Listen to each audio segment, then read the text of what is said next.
another success story.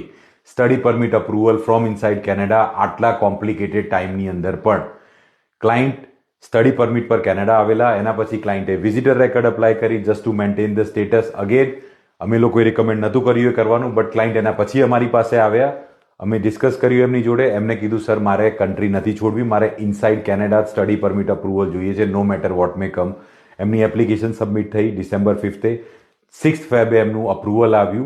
Inside Canada study પરમિટનું approval આવ્યું.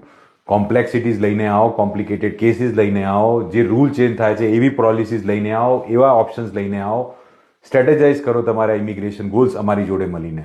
Complicated cases હશે તો અમને પણ મજા આવશે કામ કરવાની. નોર્મલ એપ્લિકેશન નીકળી જતી હોય તો કોઈ પણ કરી લેશે. I would request you guys, જો લાગતું હોય કે ઇમિગ્રેશનમાં તમને ટફ ટાઈમ મળે છે, immigration is giving you tough time, in that case this would be the time to strategize it. Discuss immigration goals with me and let's start your immigration journey together. Follow my page and more success stories are coming soon. Thank you.